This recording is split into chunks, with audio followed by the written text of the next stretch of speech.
Hype Senpai here. Back again, ready to dive into some serious anime hype. Hey everyone! If you live for those huge anime moments, the ones everyone's talking about, well, you're definitely in the right spot. This is Hype Sensei, your go-to source. Absolutely. We're the place for the biggest news, the hottest takes, all that good stuff. So yeah, make sure you hit that subscribe button, ding that notification bell too, so you don't miss out on anything. Seriously. You won't want to. Today we're tackling something huge. We're doing a deep dive into the top 5 anime scenes that basically broke the internet in 2025. Broke it, like shattered it. We're talking moments that just exploded online. Exactly. And it's amazing how these scenes can just ignite everything, right? Yeah. Sparking these massive global conversations. We've looked at everything, the tweets, the forums, the reaction videos. All of it. All of it to figure out, you know, what were the absolute biggest moments and crucially, why? Why did these specific scenes hit so hard? That's the mission today. We're not just listing them, we're digging into why they resonated, why they caused such like seismic reactions online. These weren't just cool scenes. They became actual cultural moments for anime fans. For sure, they transcended the screen. Okay, so buckle up. Let's count down the top 5 anime scenes that broke the internet in 2025. Coming in at number 5. Luffy's Gear 5 Awakening from the final saga of One Piece. Ah, Gear 5, yeah. One Piece always brings the hype, but this felt different. Totally different. Right in the middle of this, like, unbelievably epic fight, Luffy unlocks Gear 5. And it's not just new powers, which are insane, by the way. Oh, yeah. But the style. It went full-on cartoonish, like almost Looney Tunes style, which sounds weird, but it just worked. It felt fresh, but also like perfectly One Piece, you know? That's the key, I think, the subversion. Shonen power-ups usually get, well, more serious, right? Yeah. More intense, more gravitas. Right, like gritted teeth and power auras. Exactly. But Gear 5 just embraced this wild freedom, this absurdity, and doing that, especially then, at such a critical point in the final saga, that's what really blew people's minds online. Look. It wasn't just about being stronger, it felt like a whole new way for Luffy to, like, interact with the world. Yeah. Totally changed the game. And the animation itself, people went nuts over it. The fluidity, the way his expressions just warped and stretched. You literally couldn't scroll anywhere online without seeing clips, fan animations, breakdowns of every single frame. It was wild. It was a visual feast, for sure, but it also tied so deeply into the lore, didn't it? All the long-running fan theories about Joy Boy. Oh yeah, the Joy Boy connection. That added a whole other layer. Exactly. It wasn't random. It felt earned, like a major revelation about Luffy and the whole, you know, the bigger picture of the One Piece world. That combination, the crazy visuals, plus the deep meaning, that's why it stuck around online. It had legs. For sure. Okay, moving on. Number 4 on our list, Yuji Itadori versus Sukuna's Control. This is from Jujutsu Kaisen Season 3. Right. And this one, this wasn't a moment of triumph like Gear 5. This was rough. Yeah, rough is putting it mildly. It was that slow burn, that agonizing crawl of Sukuna just tightening his grip on Yuji, on his body, his soul. Watching it unfold was just gut-wrenching. It was masterful tension building, though. You're so invested in Yuji, right? You've seen him fight back against Sukuna for so long, seen his strength. Yeah, his resilience is like his defining trait. And the scene just rips that away, brutally. It showed his vulnerability in a way that I think genuinely shocked people. The internet reaction wasn't hype. It was like this collective, oh no, this wave of actual anxiety for him. You could feel it. The voice acting was incredible. The animation showing that internal struggle. It wasn't flashy, no huge energy blasts or anything. No, not at all. But the emotional impact, off the charts. It left everyone reeling, just desperately guessing what could possibly happen next. And what's really interesting there from a storytelling perspective is that willingness to show the hero potentially failing, like truly failing.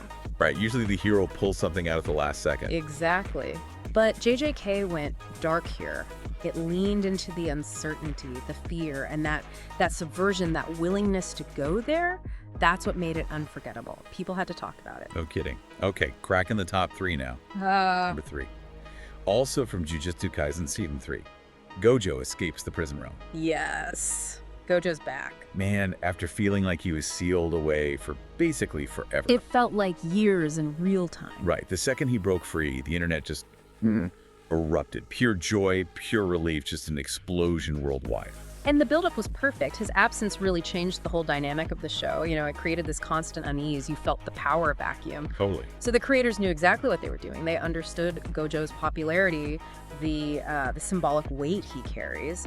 His escape wasn't just, oh, a character is back. It was like hope itself returning to the story. And that reveal. Yeah. Just that silent smirk, the prison realm shattering around him. Oh my God. Pure distilled hype.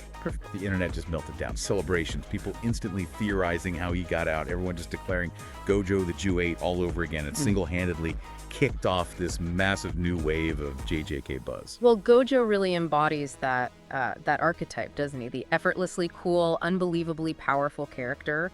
His return signals a huge power shift, opens up all sorts of possibilities again. The reaction just proved how connected the audience is to him and what he represents in that world. Absolutely. Okay, sliding into number 2.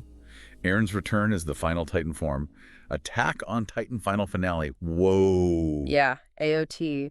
Just when you think you've seen the peak of Aaron's transformations. What else could there even be? He shows up like that. This colossal, genuinely terrifying thing. Like an amalgamation of all the previous Titan forms rolled into one nightmare. It was shocking. Visually, just arresting. You couldn't look away, but you kind of wanted to. Yeah. And it was the perfect culmination, in a way, of his whole descent, you know? The increasingly gray morality of AOT. That form wasn't just a new power level, it was like the physical embodiment of his entire burdened past, his choices, the tragedy. We could feel the weight of it. The scale alone was immense, and the design was just nightmarish, undeniably impactful. It left you speechless, honestly. The internet was instantly flooded, people trying to figure out what it meant, the symbolism, what it implied for the actual final fight. It was dark, epic, and just perfectly Attack on Titan in its scope and emotional gut punch. Exactly. It wasn't just cool visuals. It forced you, again, to confront the sheer gravity of what Eren had become, the devastating path he was on. Yeah. And the online discussion reflected that complexity. It wasn't just, wow, cool Titan. It was awe, sure, but also, like, deep sadness, intense moral debates about his actions. It was heavy. Super heavy. All right, here we are. The #1 internet-breaking anime scene of 2025. And maybe it's not a surprise to manga readers, but seeing it animated. Wow. Saitama versus God from One Punch Man. Yes. The moment everyone who read the manga was waiting for. And the anime team, they delivered. Big time. No, they did. The core concept alone is insane, right? Saitama, the guy who wins with one punch. Always. Often for last, yeah. Yeah. The ultimate anti-climax hero. Exactly. And he's facing an entity that literally calls itself God. It just raises so many questions. How does Saitama's power, which is played as this sort of like limitless gag sometimes, stack up against that? It challenges everything the series is built on. And the animation for this fight, my God. It felt like they just threw the entire budget at it, pushing boundaries. The scale was cosmic. The impacts felt immense. Absolutely phenomenal work. Seeing Saitama's simple punches connect with this god-level being, it created this spectacle that just took over everything. Every social platform was just clips, reactions, people losing their minds. What makes it #1, I think, is how it fundamentally challenges the show's premise. Like, can Saitama actually punch God? Yeah. Does his power have a limit? It's not just physical. It gets almost philosophical, right, about power itself. And the internet reaction was just this perfect storm of awe at the visuals, disbelief that it was actually happening, and just intense speculation about where it could possibly go. Could he actually lose? Seriously, the reaction was just unreal. People were calling it like a new benchmark for action animation. Yeah. A landmark moment. It really felt like one. So there you have it. Luffy, Yuji versus Sukuna, Gojo, Eren, Saitama versus God. These scenes, man, they did more than just entertain. They sparked debate. They got people creating fan content like crazy. And they really brought the whole global anime community together. They really showcase the power of animation, don't they? To hit you with every emotion possible: excitement, dread, joy, shock. It's incredible artistry and storytelling. So, anime fans, which one hit you the hardest? Which scene had you hitting rewind or just spamming your group chat? Let us know down in the comments. We want to hear it. Yeah, definitely share your thoughts. And hey, if you enjoyed this deep dive, if you love this kind of content, you know what to do. Smash that like button, hit subscribe, ring the bell. We drop awesome anime content daily right here on Hype Senpai. Understanding why these moments land so hard really gives you insight into, well, what makes this community tick and why anime is such a powerful medium. For sure. And speaking of powerful, you are not going to want to miss our next video. We're diving into the anime betrayals that left fans utterly shattered. Oh boy, get the tissues ready for that one. Seriously, prepare for emotional damage. But until then, stay hyped, everyone. Hype Senpai out.